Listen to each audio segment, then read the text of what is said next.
남의 시선이 두려운 당신에게 법륜 스님의 가르침. 남들이 뭐라고 할까봐 하고 싶은 걸 못하고 있습니까? 그럼 분명히 말씀드립니다. 당신은 지금 남의 인생을 대신 살고 있는 겁니다. 1. 문제의 본질 능력이 아니라 두려움이다. 하고 싶은 게 있습니다. 창업을 해보고 싶습니다. 하던 일을 그만두고 싶습니다. 솔직하게 말하고 싶습니다. 오래 참아왔던 것을 더 이상 참지 않고 싶습니다. 그런데 못합니다. 왜 못합니까? 능력이 없어서입니까? 돈이 없어서입니까? 시간이 없어서입니까? 솔직하게 들여다보면 대부분은 그게 이유가 아닙니다. 사람들이 행동을 못하는 이유는 능력이 부족해서가 아닙니다. 비난받기 싫어서입니다. 저 사람이 나를 어떻게 볼까? 실패하면 뭐라고 할까? 괜히 튀면 욕먹지 않을까? 가만히 있는 게 낫지 않을까? 이 생각들이 행동을 막습니다. 능력의 문제가 아닙니다. 용기의 문제도 아닙니다. 두려움의 문제입니다. 그것도 아주 구체적인 두려움. 남의 시선에 대한 두려움. 그래서 묻습니다. 지금 비난 안 받고 사는 방법을 찾고 계십니까? 분명히 말씀드립니다. 그건 없습니다. 이 말이 절망처럼 들릴 수 있습니다. 하지만 이 사실을 받아들이는 것이 출발점입니다. 가만히 있어도 욕을 먹습니다. 뭔가를 해도 욕을 먹습니다. 잘해도 욕을 먹습니다. 못해도 욕을 먹습니다. 주변을 돌아보십시오. 욕 한 번 안 먹고 사는 사람이 있습니까? 없습니다. 그렇다면 왜 비난을 피하려고 인생을 설계합니까? 비난을 피하려는 순간 인생의 선택권도 같이 포기하는 겁니다. 이건 법륜 스님이 수십 년간 강조해온 이야기입니다. 수많은 사람들이 스님을 찾아와서 묻습니다. 어떻게 하면 남의 시선 신경 쓰지 않고 살 수 있을까요? 어떻게 하면 비난받지 않고 내 길을 갈 수 있을까요? 스님의 답은 늘 같습니다. 방법을 찾지 마십시오. 각오를 하십시오. 2. 법륜 스님 핵심 각오가 먼저다. 비난이 두려우면 방법을 찾지 마십시오. 각오를 하십시오. 각오와 방법은 다릅니다. 방법을 찾는다는 건 이겁니다. 욕을 덜 먹을 수 있는 방식이 있을 것이다. 조금 더 잘 설명하면, 조금 더 조심하면, 조금 더 눈치 보면 비난이 줄어들 것이다. 그 발상 자체가 이미 눈치를 보고 있다는 증거입니다. 각오를 한다는 건 이겁니다. 욕먹을 수 있다. 그래도 간다. 법륜 스님은 말합니다. 비난을 안 받으려는 것이 아니라 받고도 가겠다는 태도가 필요합니다. 이 두 문장의 차이가 인생을 바꿉니다. 비난을 안 받으려는 태도는 수동적입니다. 남의 반응을 기준으로 내 행동을 결정합니다. 그러면 내 인생의 주도권이 남에게 넘어갑니다. 받고도 가겠다는 태도는 능동적입니다. 내 기준으로 행동을 결정하고 비난은 그 결과로 받아들입니다. 그러면 주도권이 내 안에 있습니다. 생각해 보십시오. 지금까지 눈치를 봤습니까? 그래서 비난이 없어졌습니까? 아닙니다. 눈치를 볼수록 오히려 더 눈치가 예민해지고 더 작은 것에도 신경 쓰이게 됩니다. 그러면서 행동은 더 위축됩니다. 눈치 보는 것이 비난을 줄여주지 않습니다. 오히려 내가 움츠러드는 것을 보고 더 건드리는 사람도 있습니다. 가만히 있어도 욕먹고 잘해도 욕먹고 못해도 욕먹습니다. 그런데 왜 굳이 하고 싶은 것까지 포기합니까? 3. 방법 찾지 마라. 그 질문 자체가 문제다. 사람들이 계속 묻습니다. 어떻게 하면 욕 안 먹고 잘할 수 있을까요? 어떻게 하면 상처받지 않고 내 길을 갈 수 있을까요? 어떻게 하면 모든 사람에게 이해받으면서 내가 하고 싶은 것을 할 수 있을까요? 이 질문들에 공통점이 있습니다. 모두 조건을 달고 있다는 겁니다. 비난받지 않는다는 조건, 상처받지 않는다는 조건, 모두가 이해해준다는 조건, 그 조건이 충족되면 하겠다는 겁니다. 그 조건은 영원히 충족되지 않습니다. 그래서 그 질문을 하는 동안 인생은 계속 미뤄집니다. 방법을 찾는 동안 인생은 계속 미뤄집니다. 법륜 스님은 이렇게 말합니다. 그 질문 자체가 이미 눈치를 보고 있다는 증거입니다. 맞습니다. 어떻게 하면 욕 안 먹을 수 있을까라는 질문은 욕을 먹지 않는 것을 전제로 하고 있습니다. 이미 남의 반응이 기준이 된 겁니다. 진짜 질문은 다릅니다. 욕을 먹어도 이게 내가 해야 할 일인가? 이 질문에 그렇다고 답할 수 있으면 방법이 필요 없습니다. 그냥 하면 됩니다. 4. 해결 그냥 하십시오. 답은 단순합니다. 그냥 하십시오. 이 말이 너무 단순하게 들립니까? 그런데 진리는 대부분 단순합니다. 복잡하게 만드는 것은 우리입니다. 하기 싫어도 하십시오. 무서워도 하십시오. 욕먹을 것 같아도 하십시오. 그냥 하십시오. 여기서 한 가지 오해를 짚겠습니다.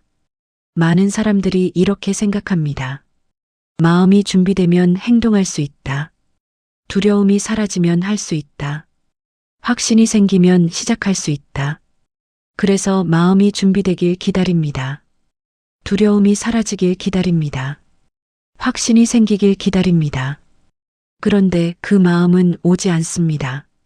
왜냐하면 생각이 바뀌어서 행동하는 게 아니라 행동하면 생각이 바뀌기 때문입니다. 법륜 스님이 수없이 강조한 이야기입니다. 자신감은 생겨나는 게 아닙니다. 만들어지는 겁니다. 어떻게 만들어집니까? 해보면서 만들어집니다. 처음엔 두렵습니다. 그래도 했습니다. 그런데 생각보다 별거 아니었습니다. 또 했습니다. 이번엔 조금 덜 두렵습니다. 또 했습니다. 이 반복이 자신감을 만듭니다. 자신감이 먼저가 아닙니다. 행동이 먼저입니다. 두려움이 사라진 다음에 하는 게 아닙니다. 두려운 채로 하는 겁니다. 그 두려운 채로 한 경험이 쌓이면서 두려움이 줄어드는 겁니다. 5. 업식 파트 눈치는 성격이 아니라 습관이다. 저는 원래 소심한 사람이에요. 원래 눈치를 많이 봐요. 성격이 이래요. 이렇게 말하는 분들이 있습니다. 법륜 스님은 이 말에 동의하지 않습니다. 남 눈치 보는 건 성격이 아닙니다. 오래된 습관입니다. 어디서 이 습관이 생겼습니까? 어릴 때부터입니다. 뭔가를 했을 때 혼났습니다. 말했을 때 무시당했습니다. 드러냈을 때 비웃음을 받았습니다. 그 경험이 쌓이면서 패턴이 만들어집니다. 드러내면 상처받는다. 말하면 문제가 생긴다. 가만히 있는 게 낫다. 이게 습관이 됩니다. 몸에 배어서 이제는 성격처럼 느껴집니다. 하지만 습관은 바꿀 수 있습니다. 성격은 타고나는 것이지만 습관은 반복으로 만들어진 것이기 때문에 반복으로 다시 만들 수 있습니다. 수십 년을 눈치 보며 살았는데 몇 번 결심한다고 바뀌겠습니까? 솔직히 말하면 안 바뀝니다. 결심만으로는 안 됩니다. 결심은 하루 이틀이면 힘이 빠집니다. 필요한 것은 큰 결심이 아닙니다. 작은 반복입니다. 어떤 반복입니까? 하기 싫어도 일어나는 것, 하기 싫어도 말하는 것, 두려워도 행동하는 것, 거창하지 않습니다. 오늘 회의에서 하고 싶은 말을 했습니다. 작은 겁니다. 하지만 했습니다. 오늘 하고 싶지 않은 부탁을 거절했습니다. 작은 겁니다. 하지만 거절했습니다. 오늘 미뤄왔던 문자를 보냈습니다. 작은 겁니다. 하지만 보냈습니다. 이것들이 쌓입니다. 하루에 한 번씩 쌓이면 1년에 365번입니다. 3년이면 1000번이 넘습니다. 이게 쌓이면 사람이 바뀝니다. 법륜 스님은 이것을 업식이라고 표현합니다. 업식이란 오래된 마음의 흔적입니다. 수십 년 동안 반복된 생각과 행동이 굳어진 것입니다. 업식은 한 번의 깨달음으로 바뀌지 않습니다.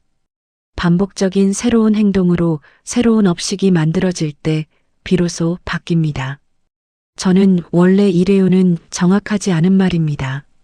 정확한 말은 이겁니다. 저는 오랫동안 이렇게 해왔습니다. 오랫동안 해온 것은 오랫동안 다르게 하면 바뀝니다. 6. 정신적 유약함. 약한 게 아니라 안 해봤기 때문이다. 스스로를 약하다고 생각하는 분들이 있습니다. 나는 멘탈이 약해. 나는 의지력이 없어. 나는 원래 이렇게 흔들리는 사람이야. 법륜 스님의 답은 이겁니다. 사람이 약한 게 아닙니다. 안 해봤기 때문에 약한 겁니다. 운동을 한 번도 안 해본 사람이 있습니다. 그 사람에게 팔굽혀펴기를 시키면 하나도 못할 수 있습니다. 그게 그 사람이 약한 사람이라서입니까? 아닙니다. 그 근육을 써본 적이 없기 때문입니다. 꾸준히 하면 됩니다. 처음엔 하나, 다음엔 둘, 그 다음엔 5. 몸이 익숙해지면서 강해집니다. 마음도 똑같습니다. 비난을 받아본 경험이 적으면 비난이 두렵습니다.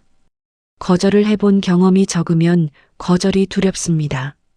나서본 경험이 적으면 나서는 것이 두렵습니다. 두려운 게 당연합니다. 안 해봤으니까요. 자신감은 생기는 게 아닙니다. 버티면서 만들어지는 겁니다. 한번 해봅니다. 두려웠지만 했습니다. 생각보다 괜찮았습니다. 그 경험이 다음번을 조금 덜 두렵게 만듭니다. 그 조금이 쌓입니다. 그게 자신감입니다. 자신감 있는 사람들은 두려움이 없는 게 아닙니다. 두려워도 계속 해온 사람들입니다. 그 차이가 전부입니다. 비난이 두렵다면 피하지 마십시오. 작게라도 부딪혀 보십시오. 거창하게 시작할 필요 없습니다. 오늘 하기 싫었던 말을 했습니다. 됩니다. 오늘 피하고 싶었던 상황에서 도망가지 않았습니다. 됩니다. 오늘 눈치 봤지만 그래도 움직였습니다. 됩니다. 그걸 반복하십시오. 그걸 반복하면 어느 순간 깨닫습니다. 생각보다 별거 아니네. 그 순간이 옵니다. 비난을 받았는데 세상이 끝나지 않았습니다.